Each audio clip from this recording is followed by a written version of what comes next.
아시아 대륙과 충돌하면 내려가지 못하잖아, 어차피. 그러니까 여기서 밑에서 위로 솟아 올라가는 해류가 생기겠지. 이 해류가 우리나라 부근에 가장 큰 영향을 미치는 해류입니다.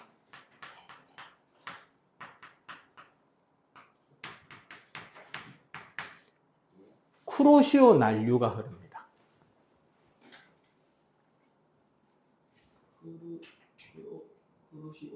네. 요거 일본어 좀 할 줄 아는 사람은 이거 뜻이 무슨 뜻인지 알 텐데. 쿠로가 까마귀라는 뜻도 있고요. 먹물이라는 뜻도 있습니다. 검다라는 뜻을 가지고 있어요. 오징어 먹물 같은 걸 쿠로메라 그러거든. 응? 쿠로미. 자, 시오는 요즘에 한때 빵 때문에 되게 핫했죠. 시오 브레드, 시오 빵. 그런 게 있어요? 네. 야호나. 힌트. 이응용 과자정. 사계. 그게 뭐예요? 빵집 이름입니다. 한때 오픈빨 때문에 오픈런 한다고 나도 가서 줄 서봤네. 예? 어디 있는데요? 저기 기장 칠암에 보면 칠암 사계라고 카페가 하나 있는데 거기서 이제 한때 유행을 해서 졸라 사람들이 줄 섰던 빵이 있습니다. 네, 그게 시오죠. 그게 시오라고요, 소금빵이? 소금이란 뜻이에요. 검은 소금 아니에요? 검은 바닷물이라는 뜻이 되는 거예요. 수온이 높고 산소가 부족하면 플랑크톤이 많이 산다, 적게 산다? 많이 산다. 적게 산다. 공기가 없는 데서 플랑크톤이 어떻게 사냐? 플랑크톤도 생물인데. 플랑크톤이 적은 바닷물이 된단 말이야. 그러니까 검푸른 바닷물이 되는 거예요. 검의 바닷물. 진짜요? 엄청나게 바닷물 색깔이 진해요. 요거 가끔씩 계절마다 어디서 볼 수 있냐면 저기 용호동 용호동의 그 동백섬 앞이나 그 여름철에는 다대포 모룬대 끝에 가도 볼 수 있고요. 모룬대 쪽은 근데 좀 덜 보인다. 영도 끝에 태종대 가면 종종 보이고. 아니면은 예, 바닷물 색깔이 달라요. 바닷물에 선이 꺼져. 이게 남해 쪽, 남쪽 바닷물은 꺼먹고, 위에서 내려오는 바닷물에 약간 초록빛이 있어요. 그 색깔이 다른 바닷물이 딱 줄을 서요. 우리, 전선면 만들어지는 것처럼. 바닷물 두 개가 안 섞이고 색깔이 달라. 그거 한 번씩 보여요. 계절에 따라 위치가 바뀌는데, 쿠로시오 난류라는 검은 바닷물, 흑조가 생깁니다. 그러니까 미생물이 적어서 바닷물이 꺼멓다는 소리야. 그리고 이게 북태평양 해류를 타고 가서 노스 아메리카, 미국에 닿으면 이 차가운 바닷물의 흐름은 위에서 밑으로 내려가야 되겠죠. 이거를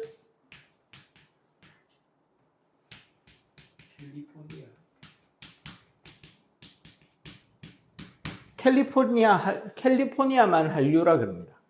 한류가 차가워? 네, 차가운 한자예요. 난류는 따뜻할 난자예요. 그러니까 LA가 살기가 좋은 거야. LA 온도는 대한민국보다 높거든요. 근데 바람은 시원해요. 봐봐. 우리나라는 앞에 흐르는 바닷물이 기본적으로 여름철에 따뜻하니까 당연히 수증기도 많이 올라올 거고 그 바다 공기가 우리나라로 때리잖아.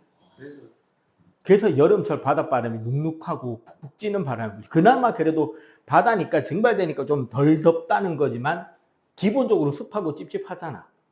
근데 LA는 기온은 35도, 38도, 40도 하는데 바닷바람이 부는 곳은 바닷물 온도는 차가운 바닷물인 거야, 기본적으로.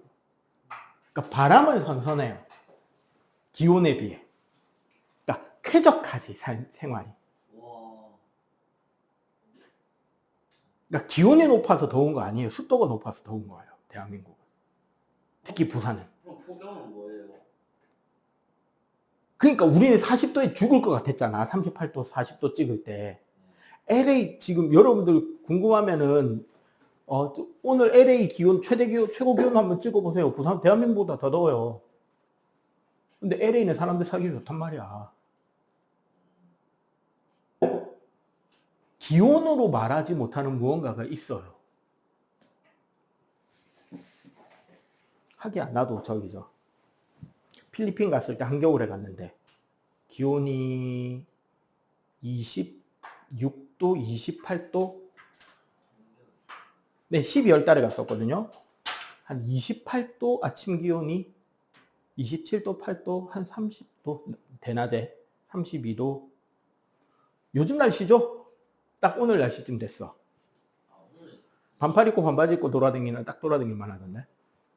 근데 그때 필리핀 사람들은 춥다고 긴팔 입고 있더라.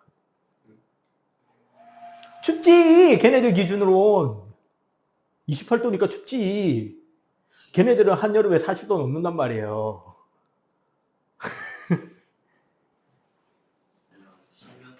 야, 너희 학교에 원어민 선생님들 요즘에도 있나?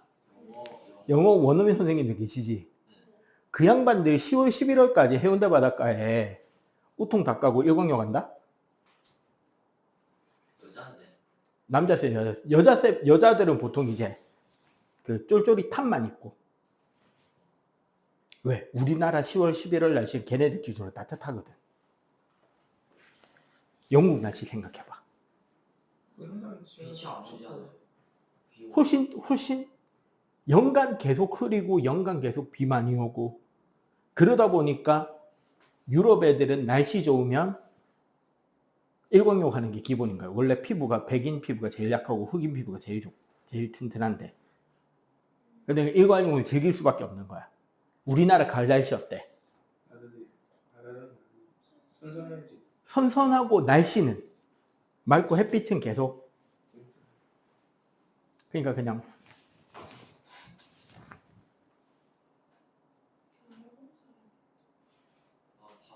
남아공은 딱 그 반대쪽이죠.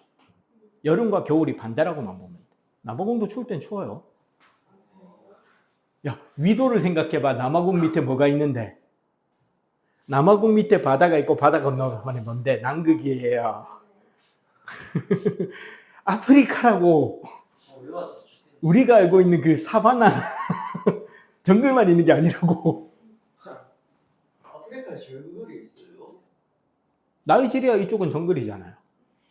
그건 다 사막인데. 그건 저기 이집트나 저기 중앙 밑에 모잠비크 이런 데는 사막이 많고.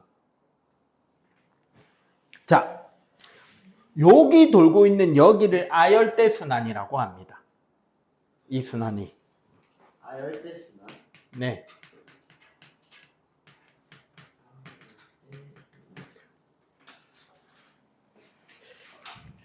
그래서 난류는 저위도에서 상대적으로 고위도로 올라가는 바닷물이 난류죠. 어떻다? 수온이 높고 염분이 높아요. 따뜻하다 보니까 수온과 염분이 높고 수온이 높으니까 산소의 용해도는 적죠. 그렇기 때문에 플랑크톤의 양도 적어요. 그에 비해 한류는 수온과 염분은 상대적으로 적지만 산소량이 많아요. 그래서 플랑크톤도 많아요. 응? 그래서 완짜진 않죠. 그쵸? 이제 28, 29%냐 33, 35%냐 차이죠. 참고로 우리 해운대 바다가 평균 한 32%, 서해가 한 28%쯤 됩니다. 계절 따라 조금씩 차이는 있지만 그 정도 차이가 나요. 이것 때문에 우리나라 주변은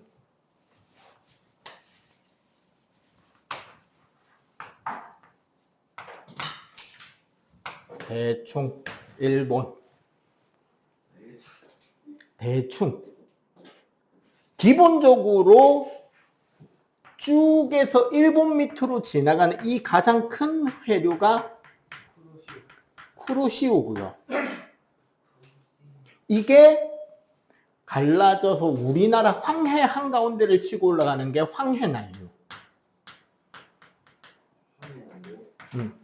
그리고 여기서 갈라져 나와서 일본 따라 올라가는 게 스시마 난류. 대마도 이름입니다. 스시마 난류. 그리고 스시마 난류에서 여기 대마도거든, 요게. 겁나 가까운데. 네, 가까워요. 선생님 오늘도 출근하는 길에 보였으니까요. 광안대교 넘어오다 보면 보입니다. 맞아요. 태종대에서도 보이고요. 날씨 좋은. 모른대에서도 보여요. 날씨만 좋으면. 그리고 여기서 스시마 난류의 일부가 갈라져 나와서 부산을 타고 동해안을 타고 올라가다가 일본 쪽으로 꺾여서 빠지는 게 동한 난류가 되는 거고. 자, 여기 봅시다. 여기서 내려오는 한류가 있어요. 리만 한류라고. 이것도 차갑다. 네, 북극 쪽에서 저기 사할린 쪽으로 러시아 쪽을 타고 내려오는 게 리만 한류가 있고, 그 리만 한류의 끝에서 우리 북한 땅을 타고 이렇게 내려오는 게 북한 한류라고 있어.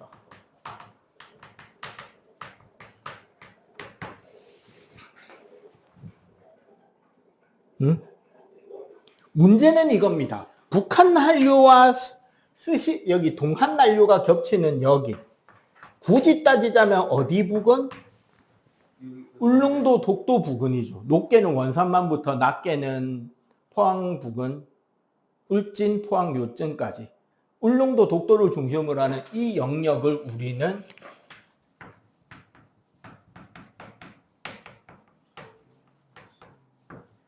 조경수역이라고 해요.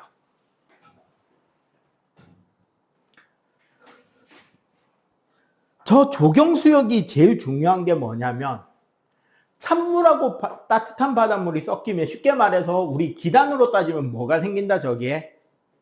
저기압이 생겨요. 찬물이랑 따뜻한 바닷물이 부딪히는 데잖아. 그럼 어떻게 된다?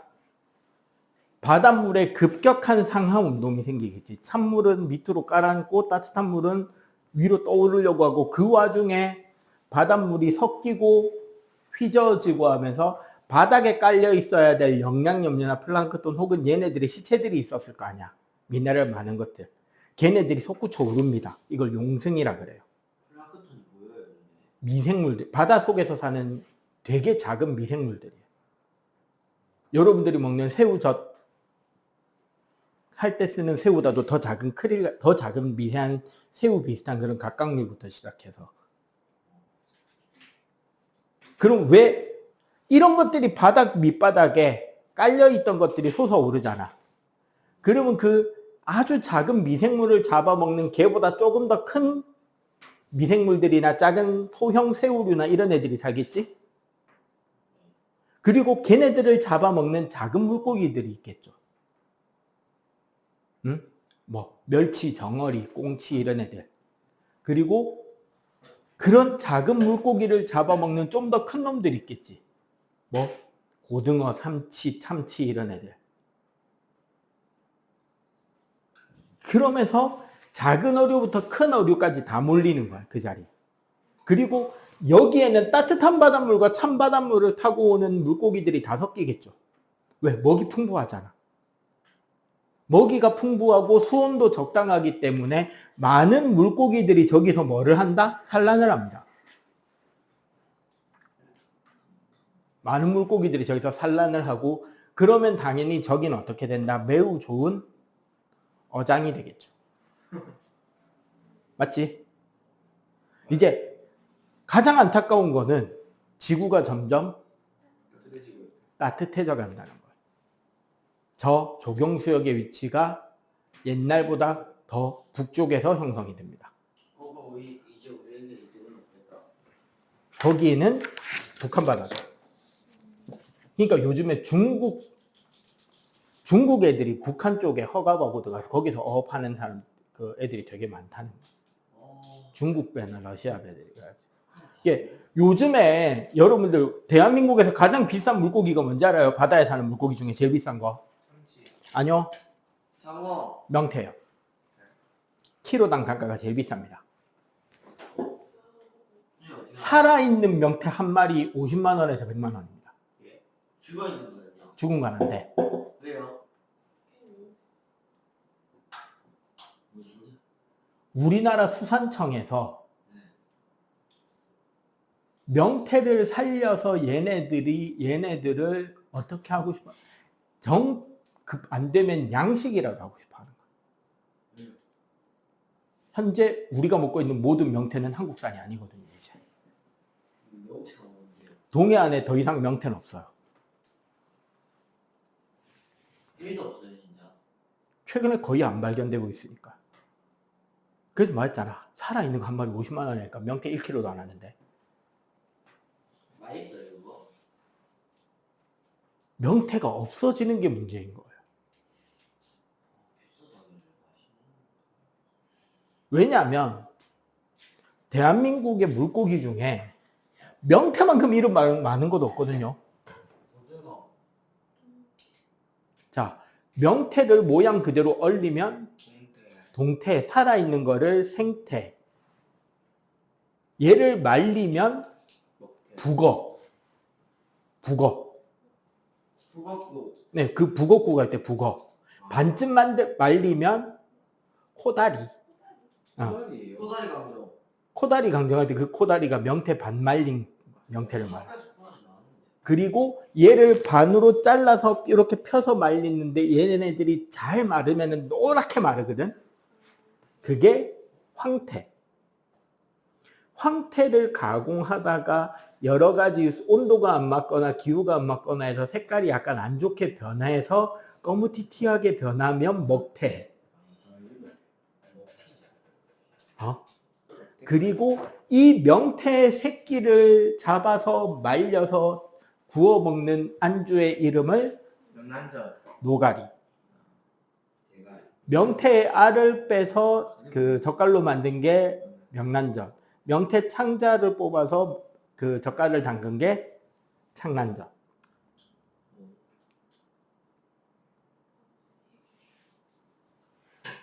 그런데 현재 우리나라는 전부 다 산린산, 그러니까 원양산 쓰고 있죠. 수온이 높아져서 명태가 우리나라까지 안 내려오고, 첫 번째. 두 번째, 아까 말했죠. 노가리는 아주 맛있는 술안주 중에 하나입니다. 근데 문제는 뭐다? 얘는 새끼예요. 애가 없으니까 그 위에 애가 없으면 새끼. 아니지, 새끼를 너무 많이 잡으면 어른이 안 생기죠. 그럼 큰 애를 만들면 되잖아. 노가리 맛이 안 나겠지. 그치. 큰 애는 노가리 맛이 안 나지. 진짜 맛있어요. 그냥 술 없이 먹어도 맛있어요. 난 개인적으로 노가리, 그냥 구운 노가리 뜯어먹는 거 참 좋아합니다. 근데 이제 그게 이제 명태가 이제는 더 이상, 그러니까 그거랑 똑같은 거예요. 원래는 생물 침입종이었죠. 부산에서 잡히는 청개라는 놈이 있습니다. 외래종입니다. 침입종입니다. 제주도에서는 이거 생태계 파괴를 하는 게 아닌가 걱정하고 있는 이 물고기, 이 개, 블루크랩이에요. 그래? 집게가. 집게 쪽에 파란 애예요. 집게하고 뒷다리가 파란색 있는. 얘가 정확하게는 콧날 꽃게라 그래서 코코넛 크랩입니다. 오, 멋있겠다. 동남아 쪽에 사는 그 꽃게류의 일종인데. 근데 왜 왔어요? 코코넛을 깨요. 이거 바닷물도 따뜻하고, 원래 옛날 화물선이나 이런 애들이 배 짐 싣고 할 때 균형 잡는 물을 이렇게 담았다가 정비한다고 버리거나 이렇게 하는데, 그때 어떻게 빨려왔는지, 이게 강하고 바다하고 만나는 그쪽에 사는데, 우리나라 부산으로 치면 낙동강하고 요 부분에 이제 어떻게 들어와서 살게 된 거야. 특징이 꽃게보다 커요. 맛있겠다. 일단 게 사이즈가. 그러니까 맛있. 그리고 맛있는 거 맞습니다. 얘가 꽃게와 킹크랩의 중간 맛이더라고요. 꽃게 특유의 단맛과 킹크랩의 감칠맛이 있잖아. 근데 꽃게는 킹크랩만큼 맛있는 건 아니고 크기가 작잖아요. 근데 킹크랩이나 대게는 또 그 맛이 있는데 꽃게만큼 달진 않잖아. 근데 청게는 딱 그 중간쯤 맛이 나는데 게 크기가 꽃게보다 커. 와. 킹크랩보단 작아도. 맛있겠다. 그래서 원래 여기 다대포, 그다음에 저기 진해 용원 요쪽에 어민들만 통발어업을 하니까, 게 잡는 통발어업을 하니까 거기서 이제 한두 마리씩 섞여서 꽃게가 아닌 프리딩딩한 게가 잡히니까 당장 시장에 팔지 못하잖아요. 이게 뭔지를 모르니까.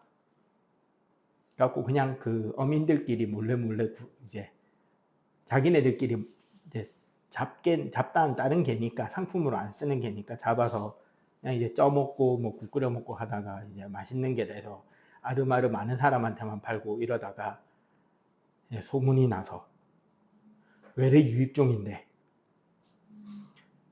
멸종 위기에 예? 그 정도라고요? 지금 이탈리아에서는 얘네들이 자기네들 이탈리아 애들 봉골레 파스타 해야 될 바지락 다 깨먹고 돌아다닌다고 퇴치한다고 개 난리를 치고 있는데 이걸 우리나라에서는 없었습니다. 없어가지고 지금 어느 정도 단계까지 왔는지 아냐? 외래종인데 첫 번째 금어기 지정했습니다. 몇 월부터 몇 월까지는 잡지 마시오. 왜? 알라할 때는 봐줘야지. 잡으면 놔줘야 돼요. 알라할 때는 봐줘야지. 수컷이어도요. 짝짓기를 해야지요.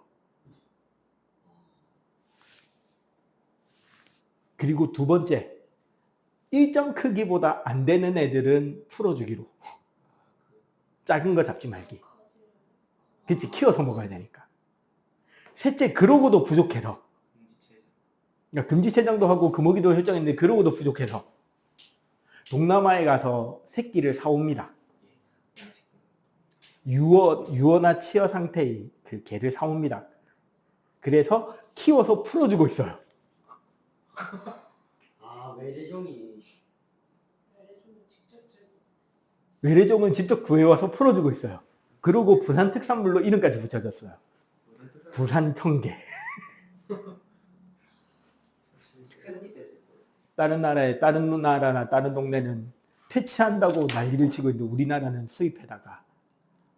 솔직하게 요즘에 간장게장, 양념게장 파는 게의 절반은 청개일 겁니다. 수입산. 자, 어쨌거나 요렇게 해서 요 조경수역이 이제 상당히 중요하다. 네. 일단 요거 필기.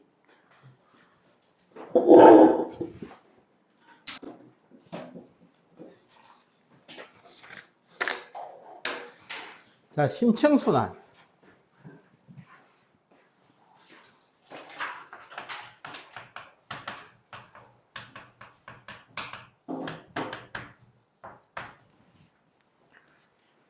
극지방에서는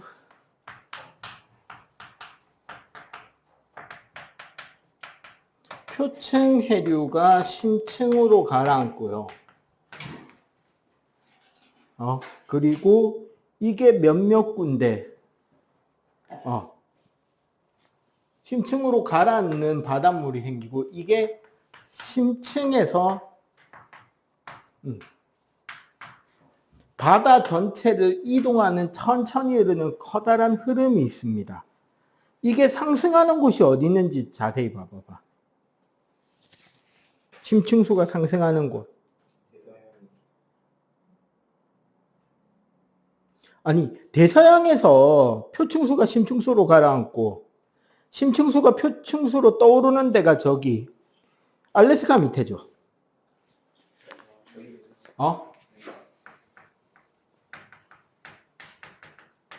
그 다음에 이동한 뒤에 심층에서 표층으로 상승하는 곳은 북태평양이죠. 그 다음에 저기 인도양하고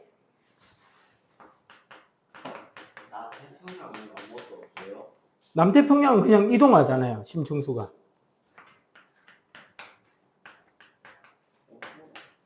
요렇게 심층순환에서 상승하는 곳도 어장들입니다.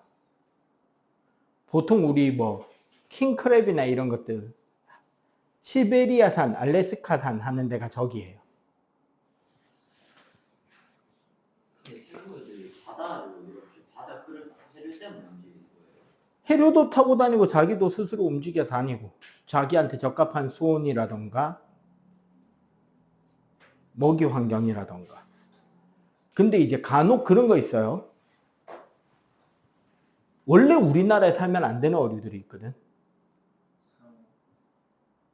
상어나 이런 거는 원래 존재할 수 있는 건데 그거 말고 무전 메가리 이런 거. 그러니까 보통 우리가 트루퍼라 그러는데 대형 열대성 어족들이 있어요. 베스는 저기 민물 어류고 바다 어류 중에. 트레발리 이런 것들. 이런 것들의 일부가 간혹 쿠로시오 난류에 휩쓸려 가지고 새끼 때 우리나라 남해안으로 유입이 됩니다. 열대 어족이. 열대 바닷물에 살아야 되는 애들이 우리나라 남해안에 끌려 들어오는데 얘네들은 문제는 뭐다? 해류 방향을 거슬러서 자기 고향으로 못 내려가죠. 거스르는 건 안 돼요. 같이 갈 수 있는. 딸리니까 힘이.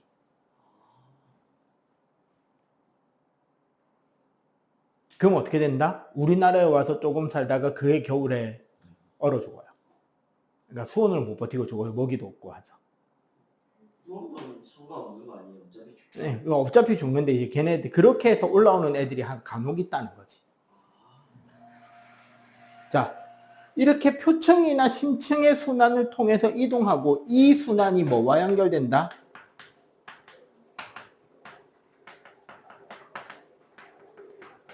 표층순환과 연결돼서 큰 흐름을 가지게 되고요. 우리 표층순환은 바닷물의 그 바람에 의해서 생긴다 그랬잖아. 심층순환은 그 원동력이 수온과 염분비입니다. 결국은 밀도 차예요.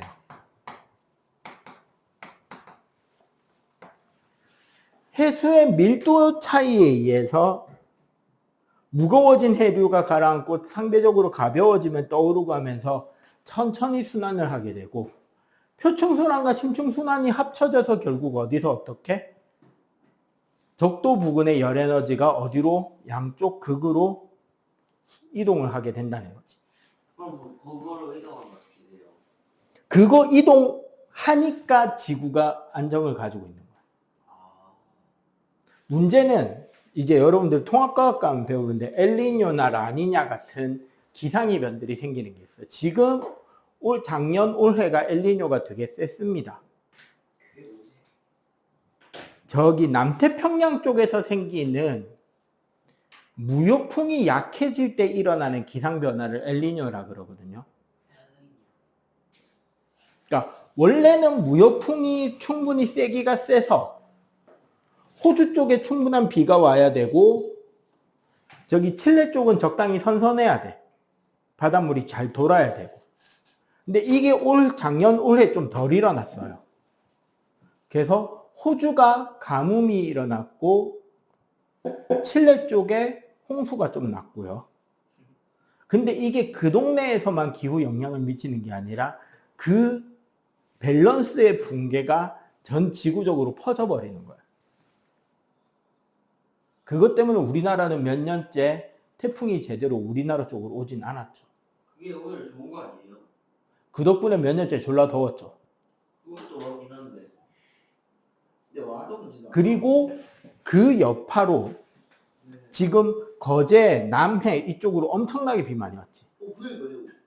거의 그거는 거의 뭐라고 봐야 되냐면 장마가 아닙니다. 스콜이에요. 스콜이 그 정도로 왔다고요? 열대성 집중 강우. 몇 시간 안에 몇백 미리를 퍼부어 버리는 거. 이번에도 800mm 오는데 한두 시간인가 밖에 안 걸렸다 그러죠. 800mm는 많은 거예요. 측욱이 알지? 네. 그냥 밖에다가 이런 원통을 세워놨는데 거기에 빗방울이 80cm가 쌓였다고. 1시간이요. 그 2시간인가 3시간 만에. 그게 많이 쌓인 건가? 80cm라고 물 쌓인 깊이가. 아, 거의 1m라고요, 거의? 그러니까 3시간 만에 땅에 1m의 물을 부어버린 거야. 모든 땅에 똑같은 비율. 오, 아, 그렇다니까 이해가 되네. 그게 3시간 동안 빠지는 속도보다 퍼부은 속도가 무지막지했기 때문에 아, 그래서 징수가 되는 거구나. 땅도 못 버티고 막 산사태 붕괴 일어나고 막. 그나마 저기 조선소 쪽에는 그 배수장이라 해서 물을 퍼내서 바다 쪽으로 퍼내는 펌프라도 살아있었기 때문에 그게 3시간 만에 물을 빼내서 피해가 덜 한 거예요. 안 그러면 지금까지 물 안 빠졌으면 거기 계속 침수 상태였을 거예요. 조선소요? 조선소 있는 그 동네, 고현이라고 하는 동네 있거든요, 거제. 거기 아는데. 거기가 이번에 원래 물이 제일 많이 고여야 되는 자리인데 거기가 물이 하도 해마다 많이 파이니까 최근에 공사를 해가지고 거기 펌프장을 졸라 세게 만들어 놨었거든. 아, 그때는 근데 그걸로 물을 퍼냈는데도 그거 이상으로 온 거야. 맨 처음에 그거 설치할 때 저렇게 큰 게 여기 왜 필요 있냐고 했었는데 대한민국에. 했는데 감자살이다. 그만큼 이제 우리나라는 이제 온대라기보다는 남쪽에는 아열대성 기후라고 봐야죠. 진짜. 이 가을이 없어지겠네요. 그렇지 이제 우기 건기 이렇게 되겠죠. 뭐. 자, 요런 것들이 이제 심층순환이고 심층순환은 크게 시험이나 이런 데 나오진 않습니다. 기본적으로 진짜요? 수온하고 염분에 의해서 이동한다와 천천히 이동한다. 이런 것만 기억하고 있으면 돼요. 자, 해양자원과 오염. 자원.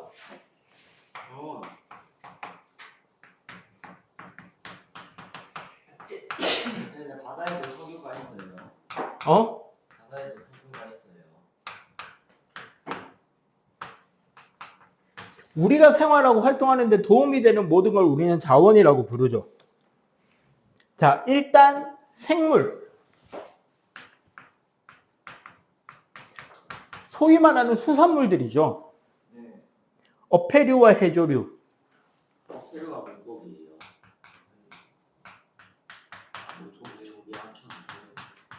어류와 폐류. 해류가 뭐예요? 조개. 아, 어류가 물고기. 해조류. 미역, 다시마, 김부터 시작해가지고. 말미잘.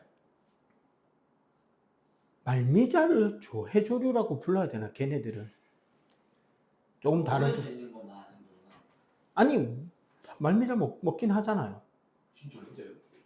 저기 기장에 가면 여름철 보양식으로 말미잘탕 팔아요. 예? 먹어보고 싶다. 나도 전에 먹으러 갔었는데 그때 하필 태풍 지나간 직후에 가가지고 아, 잡아온 게 없어가지고 못 먹었었는데 정확하게는 그 장어탕입니다. 그 안하고탕. 에 같이 넣어요. 말미잘을. 아, 그냥 말미잘 따로 파는 게 아니라고. 이게 장어 플러스 말미잘탕인 거지. 근데 그 식감은 해파리 비슷하다는 오독오독 씹히는 느낌으로. 어차피 친척이긴 하니까요. 아, 둘이 친추가 그 다음에 광물자원. 소금, 망가니즈, 담계.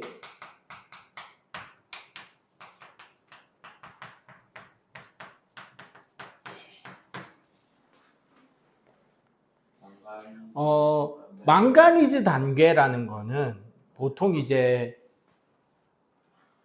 해저 한 2, 3천 미터 바닥에 쌓여 있는 광물 덩어리를 말합니다. 3,000m요? 네, 그러니까 태평양 바닥에서 주로 많이 채취를 해요. 다양한 그 여러 가지 전자제품을 만들 수 있는 니켈이나 망가니즈 이런 다양한 금속들이 많이 섞여 있고요. 일설에는 저 망가니즈 단계의 자체가 이제 화학 전지로서 역할도 할 수 있기 때문에 쟤네들 때문에 소금이나 이런 것들이 만들어지는 게 아니냐라는 학자들도 존재하긴 합니다. 네, 다양한 귀금속들을 이제 구할 수 있는 그런 해저 지하 자원인 거죠. 바다 밑에 이렇게 둥글둥글하게 쭉 깔려 있어요. 어떻게 구해올 것이냐. 그래서 태평양 바다가 전체적으로 보면 다 주인 없는 바다인데 그 망가니즈 단계가 많은 곳에 영역을 다 나눠놨고 각 나라별로 그 채취할 수 있는 허가를 받은 바다가 있어요. 우리나라도 한 군데 있고. 요 아니, 그건 전 세계로 다 똑같이 나눠 가진 거기 때문에. 아프리카가 다르다. 네. 그럼 이제 그거를 미래를 위해 놔두고 있는 나라도 있을 수 있고, 아프리카나 그런 데서 만약에 큰 돈이 필요하면 뭐 어디서부터 어디까지 영역에 대한 채취권을 돈 주고 팔 수도 있고, 다른 나라한테. 몰래 제치하면 어떻게 다른 사람 그거 서로 감시하고 있는 거죠. 자, 그 다음에 에너지.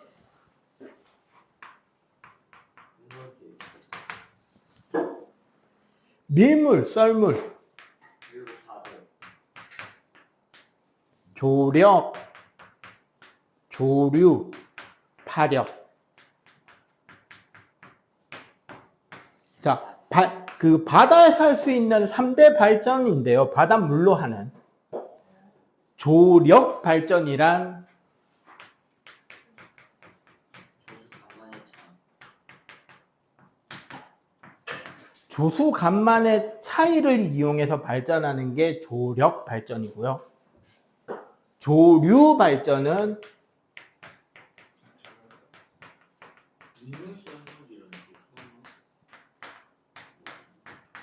밀물과 썰물일 때 물이 흘러가는 흐름을 이용하는 발전입니다. 차이를 정확하게 설명해 줄게요. 조력 발전은 현재 우리나라에서 어디서 하고 있냐면 서해의 시화호라고 하는 연분호에서 하고 있어요. 서해안 고속도로 있는 거기에. 그러니까 바다에 댐을 이렇게 뚝을 쌓아 놓는 거야. 그리고 요 밑에 발전기용 그 바닷물 통로가 있어요. 수문이 달려 있는. 밀물의 끝에 만조가 되면 해수면이 쫙 올라오잖아. 올라올 때까지 여기를 막아놓고 기다리는 거야. 내려갈 때 그리고 최고점에 올라오잖아. 그때 여기를 열어주는 거지, 문을. 그쪽으로 물이 들어가요. 물이 쭉 찰 거 아니야, 여기까지. 네. 이게 채워지는 동안 물이 쭉 흘러 들어올 때 여기에서 발전기를 돌리는 거야. 아마 전기 생긴다. 그러고 물이 충분히 차면 막아. 네. 그러면 6시간 뒤에 물 어떻게 될까요? 빠져요 물이. 밖에는 물이 빠지죠. 그럼 다시 또 열어. 여기에는 물이 남아있지. 그때 열면 물이 쭉 빨려 나가겠죠. 그럼 재활용까지. 또 발전하고 막아요. 또 6시간 뒤에 얘가 차오르면 또 받으면서 발전, 또 6시간 뒤에 빼면서 발전. 이게 조력 발전이고. 완전 좋은데? 조류 발전은 어디에서 하냐면 저기 통영에서 합니다. 통영? 통영, 거제도 지나서 남해 지나서 통영. 뭐 타는 거. 뭐 타는 것도 많죠, 거기 가면. 울들목이라고 이순신 장군님 이야기 때 나오는 그 물살 빠른 곳이잖아. 네네. 정확하게는 거기가 이제 통영과 그 한산도라는 섬 사이에 요 좁은 길목을 말하는데, 밀물과 썰물일 때 여기에 물이 들락날락 하는 방향이 반대란 말이야. 근데 여기에 물살이 졸라 빠르게 흘러요. 네. 그냥 요 밑에 바다 밑에 풍력 발전기처럼 프로펠러 달린 발전기를 깔아앉혀 놓는 거야. 그러면은 만조 때와 간조 때 바닷물이 멈추는 그 두 타임 빼고는 어차피 물이 한쪽으로만 쭉쭉 흐르고 있지. 그걸로 발전하는 거야. 이것도 완전 이득이네. 근데 발전 용량은 조력이 더 큽니다. 더 크게 만들 수 있으니까. 근데 이걸 하면 여기 갯벌이 없어져 버리는 거죠. 근데 이거는 그냥 그대로 바다 그대로 나눠 놓고 쓸 수 있어요. 그럼 뭐가 더 좋은 거지? 그 위치에 따라 쓰는 방법이 다른 거죠. 파력 발전은 정확하게는 파도로 발전하는 게 아니라 이것도 일종의 풍력 발전인데, 방파제 끝에 콘크리트로 에어실을 만드는 거야. 그리고 이쪽에 발전기를 연결해 놓고 여기 이렇게 이중으로 된 방파제를 만드는 거야. 그러면 파도가 치면 요 안에 물이 오르락 내리락 할 거 아니야. 이거 이용해서 여기서 바람이 들락날락 하겠죠. 이걸로 발전하는 게 파력 발전이에요. 출렁출렁 할 때 물이 들락날락, 바람이 들락날락 하니까 이 힘으로 발전기 돌리는 게 파력입니다. 제일 힘은 약하겠죠. 근데 이제 방파제 안에다가 넣어 놓을 수 있다는 거하고, 소규모 발전을 할 때 섬이나 이런 데 파도 많이 치는 데선 쓸 수 있겠지. 요런 것들이 이제 에너지고요. 그 다음에 공간, 해양 심층수, 해수 담수화. 해수 담수화. 달아지는 거예요. 달아지는 거예요. 짠맛이 없어지는 네. 전기 에너지를 이용해서 바닷물에 있는 각종 염분기, 즉 소금들을 분리해내버리는 겁니다.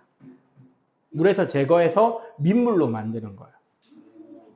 대단히 전기가 대단히 많이 필요한 설비고, 솔직하게 우리나라는 그렇게 크게 필요한 곳은 아닌데, 저기 사우디나 UAE나 이쪽은 어떨까요? 물이 없어요 거기? 사막이 많은 곳. 그러면 써야죠. 그런 데는 쓸만하겠죠. 돈도 많잖아 그런다. 그러니까. 그래서 원래 저 해수 담수화 설비는 우리나라가 원자력 발전소 해외 판매할 때 같이 판매하려고 했는데, 그 나라 입장에서는 우리나라도 안 쓰는 장비를 지나 나라가 사가는 게 이상하지. 그래서 부산에다가 맨 처음에 만들어 보긴 했습니다만, 네. 위치를 너무 잘못 잡아서 네. 결국 그 설비를 만들어 놓고 단 한 번도 작동 못 시키고, 사실상 저 계획은 폐기되어 있습니다. 어디다가 설치했냐면 기장에다 만들었거든. 기존은 뭔데? 원자력 발전소가 있잖아요, 가까운 데. 그러니까 전기를 많이 써야 되는데 전기를 많이 잡아먹는 시설이고, 원래 원자력 발전소랑 세트로 팔려고 하니까 설비를 만들긴 했어요. 근데 이제 그 당시에 부산 고려원자력 발전소가 여러 가지 이제 재판이나 이런 문제들이 많이 엉킨 게 있었거든. 대표적으로 이 부분에 대해서는 이 이야기만 하면 선생님이 그러니까 반원자력처럼 들릴 수 있어요. 반대한다고요 원자력. 부산광역시 기장군 장안읍 고리 원자력 발전소가 있는 주소입니다. 쌤 어떻게 알아요? 난 그 앞에 야구를 하러 다니니까요. 그리고 그 부근의 동네 이름이 월내예요. 월내리라고 있어요, 장안은. 월내리 주민들의 평균 갑상선암 발병률은 부산 평균의 12배에 해당합니다. 원자력 약간 원자력 발전소 측의 연구 주장에 따르면 방사선이 방출되고 있는 양은 극히 적고, 그거는 그냥 그 지역의 유전적 그런 요인 때문에 그런 거지 원자력 발전소 때문은 아니라고 주장하지만, 타 지역에 비해 그 지역만 유독 암 발병률이 10몇 배 이상 높다는 거는 뭐 산포도 아니고 몇몇 배는 그런 것도 있겠죠. 그리고 이제 이론상으로는 원래 방사능이 밖으로 못 빠져나오게 설비가 되어 있긴 해. 콘크리트 몇 겹이에요? 그거 이제 전부 다, 근데 이제 거기에 혹시나 여러 가지 문제가 있지는 않는가라는 게 이제 환경운동을 하는 그쪽 사람들의 주장이기도 하고. 그러던 와중에 해수 담수화 시설을 기장에 설치를 했고, 기장 바닷물로 생수를 만들어서 뭐 생수도 팔고, 아니면은 가뭄이나 그런 때 물을 그렇게 공급할 수 있는 설비로 쓰겠다. 그리고 해운대 지역이나 기장 지역에 수돗물을 그 담수화 설비에서 공급하겠다. 뭐 이런 식으로 이제 계획을 잡았었는데, 방사능 문제가 한참 시끄러운데 그게 쉬울 할 일은 없겠죠. 결국 그래서 제대로 설비 작동도 못 해보고 그냥 시설만 그대로 남아있고 작동은 현재 안 하고 있습니다. 그럼 이제 그거 버리는 거예요? 모르겠어요. 언젠가 이제 그 환경이나 이런 문제가 완전히 해결되면 다시 돌릴지는. 근데 지금은 일단은 더 이상 진행은 안 되고 있는 걸 봐요. 자, 해양오염. 원인. 생활오수. 한때 여기 저기 저 다대포 동편 해수욕장 알아요? 아니요. 원래 우리가 많이 알고 있는 다대포 낙조분수 이쪽 말고 이쪽 또 있어요. 해수욕장이 좁은 게 하나가 더 있는데 네. 작년인가 재작년인가 거기 추가 오픈을 했거든요. 원래는 그 해수욕장으로 작동을 안 시키다가. 근데 첫 해 때 그 우수관로, 그러니까 현재 우리 부산의 대부분의 하수도는 바로 바다나 강으로 흘러들어가는 게 아니라 종말 처리장이라고 하는, 정말 저리요? 그러니까 생활 하수를 다 모아서 물을 깨끗하게 만들고 나서 바다로 버리게 하는, 바다나 강으로 버리게 하는 시설이 따로 있어요. 그런 곳으로 다 들어가게 돼 있었는데 거기에 그렇게 해수욕장 오픈하겠다고 했는데 그 해에 비가 좀 많이 왔는데 우수관로를 통해서 빠져나오는 그 물이 하수도급의 개썩은 물이 흘러나왔거든. 그러니까 어디 인근의 횟집이나 이런 데서 이제 쉽게 말하면 빗물이 저절로 흘러 들어가야 되는 곳에 그냥 생활하수를 버린 거 아니냐부터 시작해서 이제 여러 가지 문제가 나와서 거기 공사 싹 새로 해서 이제는 그 물이 거기로 안 흘러나오게 새로 공사가 끝나서 올여름은 그냥 아마 일반 해수욕장으로 쓰고 있을 거예요. 그런 곳에 대한 그 오염이 생활 오수겠죠. 그 다음에 기름 유출. 이건 잘 알죠. 태안반도 그때 기름 유출해서 막 대학생들도 그렇고 막 가서 기름 닦고 하는 거 보여준 적 있었다. 그지? 네. 그다음에 해양 쓰레기. 태평양 아까 우리 아열대 순환 보여줬잖아요. 네. 위성 사진 는 거 태평양 보면 쓰레기 섬이 하나 떠다닙니다. 여의도 10배 넓이라던가. 알아요. 들었어요. 이런 것들이 이제 여러 가지 문제가 되고 그런 것들 때문에 생기는 피해, 적조 현상. 빨개진다. 조라는 게 플랑크톤을 말하는 거예요. 아. 조류. 적조, 붉은 색깔의 플랑크톤이 갑자기 급증해서 수가 확 늘어나서 바다를 뒤덮어버리는 현상입니다. 쟤네가 뭐 안 좋은 거예요? 쟤네들 동물성 플랑크톤이에요. 다 잡아먹겠다. 아니죠. 쟤네들이 지나가고, 쟤네들이 이제 저렇게 이제 쓰레기나 바다에 생활오수 등으로 유기물이 바다에 나올 때 저 적조가 갑자기 수가 급증하거든. 근데 문제는 얘네들이 그 바다로 넘어온 쓰레기들을 분해하는 과정에서 무지막지하게 산소를 써버립니다. 문제는 뭐냐면 우리나라는 바다에서 온갖 것들을 양식하고 있다는 거죠. 예를 들어 참돔 양식장에 그 바다 밑에 몇십 메다짜리 그물로 이렇게 방을 만들어 놓고 거기에 한 마리에 몇만 원씩 하는 참돔이 한 1000마리, 10,000마리씩 쌓여 있는데 그 옆에 적조가 슥 지나가 버리면 다 죽어요. 다 못 팔아요? 야, 죽은 참돔을 어떻게 파냐? 원래 고기에서 죽어 있는 거 아니에요? 횟집에 올 때까지는 살아있죠. 진짜요? 네, 요새 물차를 쓰는 이유가 뭔데? 맞네. 그리고 정확하게는 죽기 전에 피를 빼야 신선한 고기로 쓸 수 있지, 횟감으로.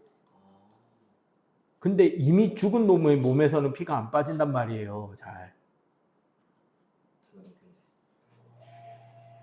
그러면 비린내 나오고 피끼 도는 생선살이 된단 말이야. 탕으로도 잘 못 쓰는 물고기가 돼요. 장으로? 횟감이 아니라 익혀서 먹어도 비린내 나는 물고기가 된다고. 근데 봐봐. 한 마리에 몇만 원이야. 1000마리면 10,000마리면. 1억. 근데 그게 한 이거에 보통 1, 2억씩 물고기가 들어있는데 그거를 여러 바다에 쫙 깔아놓고 키우고 있는데 옆에 쓱 지나갔다 생각해봐. 네. 근데 그러면 녹조는 뭐예요? 녹조는 이제 강에 생기는 플랑크톤. 자, 중금속. 일본어로 된 그 중금속 중독증이 2가지 정도 있어요. 첫 번째가 미나마타병. 일본의 미나마타 지역에서 생긴 병이고요. 기본적으로는 수은 중독증입니다. 극심한 신경통과 심할 경우 사망에 이르는 병이에요. 그리고 이거보다 더 무서운 병 이름도 있습니다. 이따이 병. 일본어로 해석하면 아야 병입니다.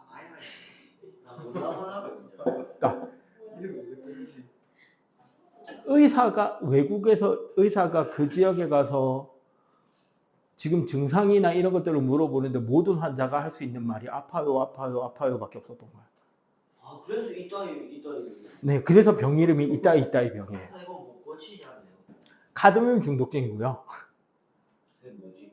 그러니까 정확하게는 그 지역 인근에 염색 공장이 있었고요. 염색? 머리 염색? 그러니까 피혁이나 천의 색깔을 입히는. 오케이. 근데 문제는 노란 색깔 색소에 보통 카드뮴이 많이 포함이 돼 있었어요. 요즘은 이제 못 쓰게 하고 다른 걸로 많이 만들고 있어요. 문제는 이런 것들을 염료로 쓰고 나서 오폐수를 뭐 해야 된다? 깨끗하게 거르거나 오염물질들이 새나가지 않도록 조치를 취해야 되는데 옛날에는 그런 것들에 대한 위험성에 대한 인식이 없었겠죠. 그래서 그냥 그거를 오폐수로 강이나 바다에 버렸고 그 강이나 바다는 그렇게 중금속으로 오염된 바다가 되었으며 그 맨 처음에 버리는 폐수 자체에서는 큰 문제가 없었는데 그 폐수에서 자란 조개에는 어패류에는 중금속이 축적된 채로 살겠지. 그리고 그 조개나 어패류를 먹고 사는 사람들의 몸에는 계속 그 중금속이 쌓이는 거예요. 네, 배출이 안 되고 뼈나 신경에 붙어서 쌓이기 시작하는 거예요. 그리고 그게 일정 농도 이상으로 축적이 되자 그때부터 관절염부터 시작해서 신경통, 뭐 온갖 병들이 다 생기는 거죠. 그래서 고치수. 몸 전체에서 그걸 다 빼낼 방법이 없으니까요. 그걸 그냥 세다 죽는 거예요. 이따. 자, 그리고 생태계 파괴.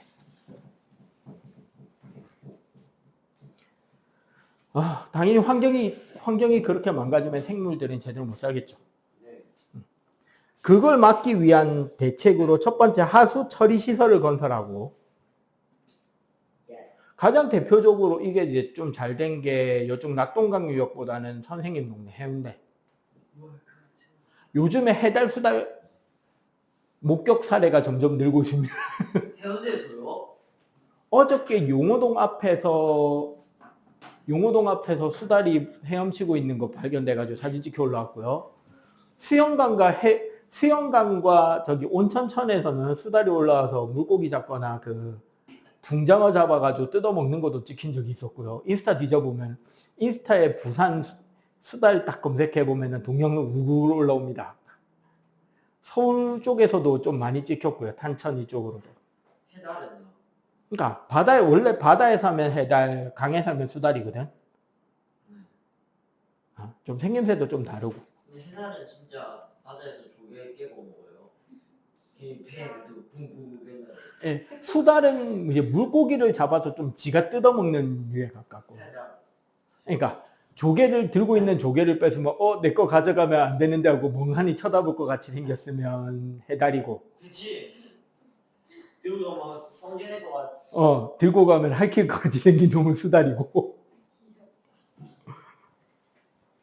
뭐 그렇다는데 꽤나 요즘에 거기 이제 물이 깨끗해지다 보니까 온천천하고 이쪽으로. 거기에 이제 물고기들도 많이 와서 살고 그러다 보니까 이제 수달이나 해달도 사냥 때문에 많이 내려와서 살고 이제 사람들이 지네들을 안 건드리는 걸 아는지 이제 원래는 사람한테서 잘 발견 안 돼야 되는 애들이긴 한데 심지어 천연기념물입니다. 둘 다 천연기념물. 네. 근데 뻔뻔하게 이제 돌아다니면서 잘 사냥하고 돌아다니고 있습니다. 이제 안 잡는 걸 아는지. 나쁜 건 왜 나와 있을까요? 사실은 저 하구뚝이 이제 문제긴 해요. 근데 하구뚝을 없앨 수도 없어요. 저게 그 가장 큰 딜레마 중에 하나지. 옛날에 하구뚝을 만들었던 이유는 우리나라에도 쌀 농사가 당장 급했으니까. 근데 문제는 낙동강 유역에서는 원래는 요 남쪽 부근에서는 벼농사를 못 지었습니다. 왜? 바닷물이 올라오니까 강이 짜거든. 그러면 논에 물이 짜니까 벼가 안 자란단 말이야. 그래서 바닷물이 일정 이상으로 올라오지 못하게 뚝을 막고 그 위에는 민물이 채워져 있게. 바닷물과 강물을 딱 금을 꺼서 갈라놓은 게 하구뚝이었는데 그러면 물이 어떻게 돼요? 그럼 대류가 안 되는 거네. 안 흐르죠. 그러면 고이면 물을 쏟게 돼 있어요. 그러면 하구도 없으면 되죠. 그러면 이제 바닷물이 만조 시간 때는 꽤나 올라오겠지. 다시 나가는 거 아니에요? 근데 문제는 얘네들이 오르락 내리락 하는 그 기수대 영역에서는 이제 벼농사를 못 짓는 거예요. 그리고 그 부분에 혹시 그 강물이나 이런 걸 이용해가지고 뭐 다른 거를 하고 있던 사람들은 또 이제 양식이나 이런 것도 이제 문제가 생길 수도 있고. 땅에 소금기가 들어오는 거니까 쉽게 말해서. 여러 가지 딜레마는 있는 거예요. 자, 그 다음에 갯벌을 보호하는 거, 이제 람사르 협약이나 이런 데서부터 습지와 갯벌 보호의 이야기가 나오는데, 갯벌 자체가 상당히 중금속이나 이런 것들을 걸러주는 땅이기도 하고, 미생물도 많이 살고, 그리고 문어도 잡네. 그 다음에 국제적 조약, 아까 말한 람사르 협약부터 여러 가지 이제 환경 보호와 관련된 조약을 많은 나라들이 맺었고, 그거에 대해서 잘 지키도록 서로 노력하면서 살고 있는 거죠. 사실 그것 때문에 우리나라 요즘에 참치 잡는 거 다 갖다 버리잖아. 참치를요? 예? 왜요? 간단하죠. 그 참치 자체도 어느 정도 보호성 어종이기 때문에 각 나라별로 1년에 잡아도 되는 참치의 양이 정해져 있어요. 근데 최근에 우리나라 바다가 따뜻해지면서 안 잡히던 참치가 다른 그러니까 우리 바다에 이렇게 그물을 미리 깔아놓고 며칠에 한 번씩 배가 가서 그 그물 안에 갇힌 애들을 걷어내는 이런 어업이 있거든요. 정치망이라고. 거기에 자꾸 참치가 걸리는 거예요. 이제 없던 참치가 생겨서. 근데 우리나라에서 잡아도 되는 TO 이상으로 잡히니까 이제 버려야지. 근데 그물에 잡힌 애들은 이미 다치거나 그러니까 다시 풀어주긴 힘들단 말이에요. 죽여야 돼요? 그래서 뭐 좀 생생한 애들은 풀어주기도 하는데 반쯤 죽은 애들을 풀어줄 수가 있느냐. 그것 때문에 이제. 근데 문제는 그걸 잡아도 문제예요. 비싸잖아요, 근데 참치. 그게 그렇게 잡히는 참치는 그게 이제 비싼 참치의 참치값을 못하니까. 아까 말했잖아. 피를 못 뺐잖아. 죽을 때. 일본에서도 진짜 한 마리에 몇 천만 원짜리 비싼 참치는 작살로 잡아야 돼요. 작살로 잡으면 안 죽어요. 그러니까 살아있을 때 잡아서 배 위로 끌어올려서 작살에서 피가 빠지는 거예요. 아니지. 꼬리하고 머리 쪽을 자르죠. 잘라서 매달아서 피를 빼면서 죽이는 거야. 아, 꼬리랑 머리 자르고. 그러니까 머리, 목 쪽인가 여기를 쳐가지고 목 뒤쪽에 하고 꼬리 쪽을 딱 쳐가지고 매달아 놓으면 피가 쫙 목이 때문에 빠진단 말이야. 그러면 살아있으면서 죽는. 그렇게 잡는 거죠. 자, 뭐 요런 것 등등등이 포함이 됩니다. 오케이? 자, 일단 설명은 여기까지 하고 지금 요 뒤에 거 그냥 지금 문제 푸세요. 숙제요? 숙제할 거도 미리 풀고 내가 문제 푸는 자료 좀 더 줄게요. 시간이 좀 많이 남았으니까.